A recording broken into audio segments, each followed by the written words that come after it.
Ontem esteve visitando União da Vitória a corregedora do Tribunal Regional do Trabalho, a senhora Nair Maria Lunardelli Ramos. Ela esteve em União da Vitória, recepcionando ali a classe dos advogados e vendo também, fazendo uma correção de como está a situação aqui na nossa sede de União da Vitória, que fica ali na rua Coronel João Gualberto, em frente ao prédio do IML. Ela fala sobre nossa estrutura e também traz um dado de certo ponto preocupante, né, que nós somos uma das poucas regionais, isso a nível de Paraná, que teve aumento aí de novos casos. O que significa isso? Que certamente tivemos bastante demissões aí, porque o pessoal foi procurar justamente, é claro, o amparo da Justiça do Trabalho. Então esse dado é preocupante, mas ela fala também sobre outros assuntos, como por exemplo a nova lei trabalhista, que já está em vigência no país, e isso, é claro, também auxilia um pouco até na hora de fazer uma audiência trabalhista, mesmo, é claro, nesse momento de pandemia. Bom dia a todos, é um prazer estar com os senhores aqui, muito bem-vindos à nossa sede, né, da Justiça do Trabalho aqui em União da Vitória. Eu sou corregedora regional da Justiça do Trabalho. Essa função, ela tem como tarefa verificar como estão os serviços judiciários no Estado. Uma vez ao ano, nós visitamos presencialmente as varas do trabalho para trazer essa análise para os servidores, para os juízes da vara e também para aqueles que nos procuram. A OAB nos visitou, trouxe todo o feedback dela sobre os serviços prestados aqui em União da Vitória. Por sinal, trouxe elogios, né, porque realmente a vara do trabalho aqui ela tem um desempenho fantástico, né, um desempenho muito comprometido, né, com a sociedade. E o que nós temos de análise aqui com relação à vara do trabalho da União da Vitória é que é uma das varas que mais tem recebido processos no Estado, processos novos.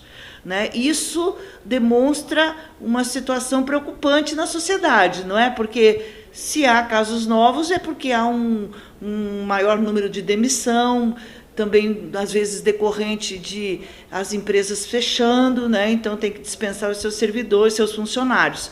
Então nós vemos que aqui em União da Vitória há um movimento expressivo de casos novos, né? Eu penso que é uma das varas com maior número de casos novos no Estado, né?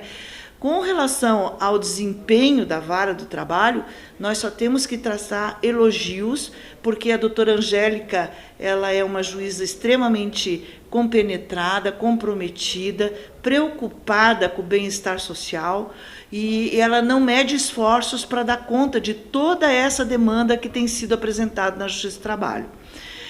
Com a pandemia, houve uma dificuldade, né, com relação à realização das audiências presenciais. Até outubro, nós estávamos com lockdown e não havia possibilidade de se comparecer presencialmente na vara do trabalho. A partir de outubro foi flexibilizado, então nós já passamos a ter algumas audiências presenciais, outras mistas, né, que a gente chama de semipresenciais, com algumas partes presentes e as outras por vídeo, né? E hoje houve já uma retração depois do decreto estadual que vigorou na semana passada, né, que nós entendemos que não poderíamos estar presentes na vara do trabalho fisicamente, né? Então as audiências passaram a ser por vídeo também. Isso tudo é por uma questão de cautela, né, para colaborar com o Estado, no sentido de menos pessoas circulando, né, na rua, menos aglomeração, muito embora na Justiça do Trabalho a gente tenha adotado todo tipo de providência necessária para dar segurança ao nosso jurisdicionado, ao advogado, aos juízes e servidores. Então, nas salas de audiência nós temos placas de acrílicos, de acrílico que separa um advogado do outro, da parte, né? Entre os advogados de um lado e de outro da mesa, há também essa placa de acrílico. O juiz, para testemunha, para os advogados, também é protegido por uma placa de acrílico, e entre o juiz e o servidor que faz a ata da audiência, também há essa placa de acrílico. Entre uma audiência e outra, há a desinfecção da sala, né? Então há um intervalo necessário para desinfectar toda a sala, para daí recebemos o outro grupo para outra audiência. Qual a consequência disso? A consequência é que a nossa agilidade fica um pouco comprometida. Por que razão? Isso porque o número de audiências que a gente pode realizar num dia ficou muito restrito, em razão de todas essas medidas que nós temos que tomar de higienização. Então, nós intercalamos as audiências com intervalos maiores, né? E com isso reduzimos o número de audiências realizadas por dia. Ah, mas nós realizamos por vídeo também. Também realizamos as audiências por vídeo, mas as audiências por vídeo, elas são mais demoradas. Por que razão? Porque você não tem certeza de que, por exemplo, uma parte que não compareceu na audiência, o juiz não está vendo, né? Ele não, fisicamente não está no espaço que essa parte poderia estar para ele constatar. A parte não veio, né? Essa parte pode estar tendo um problema de acesso ao link, um problema de acesso à internet. Então o juiz tem que aguardar mais tempo, né, para tentar contatar de uma outra forma a parte, para ver qual é a dificuldade que ela está tendo para entrar na audiência virtual.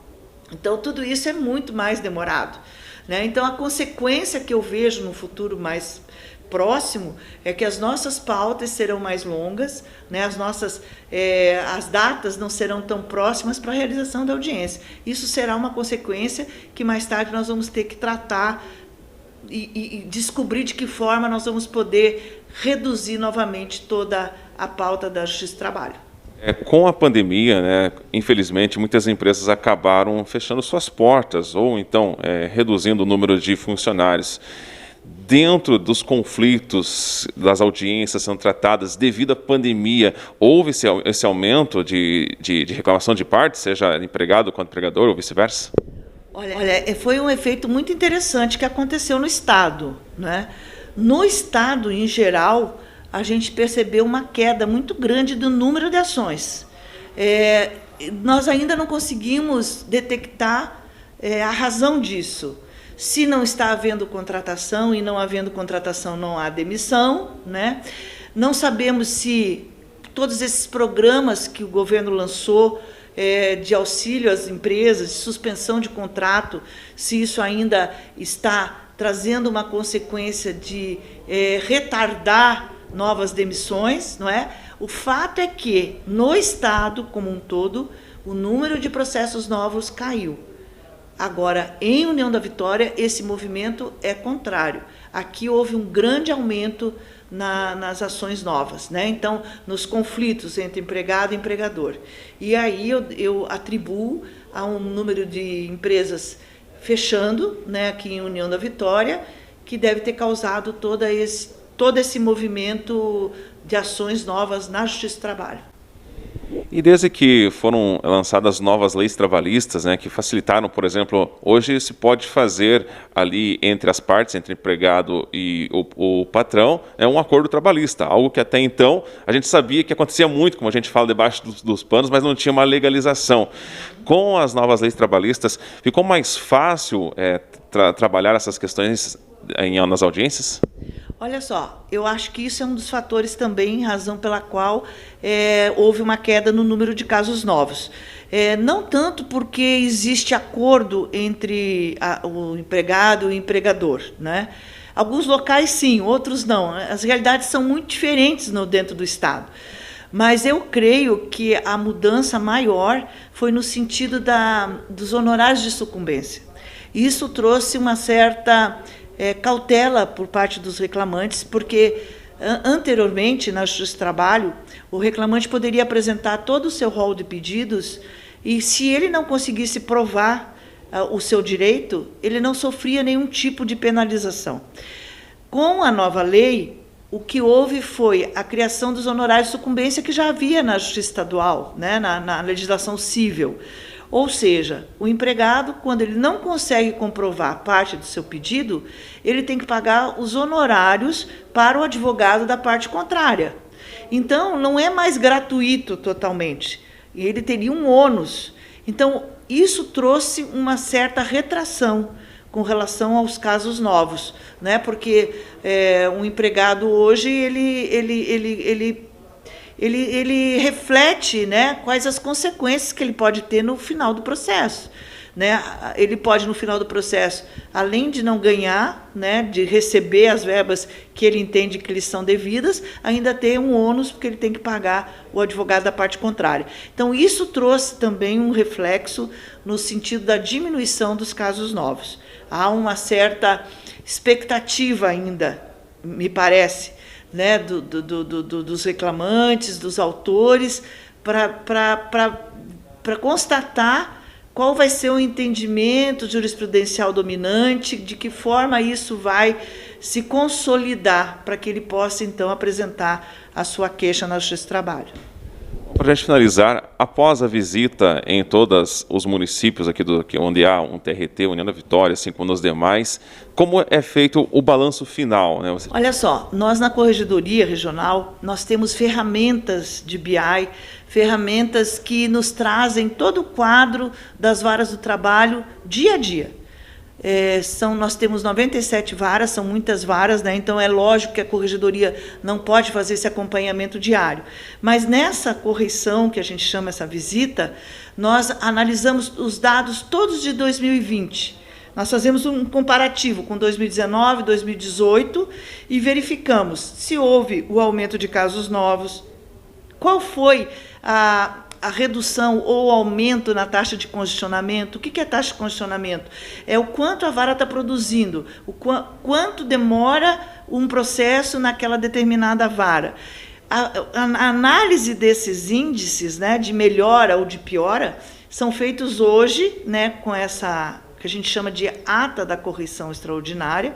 Apresentamos esses resultados aqui para os servidores e juízes e depois enviamos essa ata digitalmente com as recomendações. Para quê? Para tentar auxiliar a vara a resolver as situações que ela tem dificuldade, né, e também com elogios para aquelas partes que efetivamente melhoraram. Então, nós também procuramos nessas visitas correcionais, que é a correição que a gente faz, chama correição ordinária, trazer as boas práticas do Estado também, porque nós tomamos conhecimentos de muitos procedimentos que trazem, às vezes, celeridade, né, e que podem ajudar aquela vara que está com dificuldade exatamente naquele ponto. Então, nós trazemos também essas boas práticas e resumimos tudo nessa ata, que depois é enviada para o juiz analisa os pontos de recomendações, né, os elogios, e ele nos presta informação. Quando ele recebe a ata, ele tem um prazo para regularizar. Se há alguma situação que deve ser regularizada, regularizando, ele tem que nos informar que houve aquela regularização. As medidas que ele tomou para regularizar as situações que foram apontadas na ata de correção. O fato acontece. A Jovem Pan informa. Você fica sabendo. Credibilidade acima de tudo.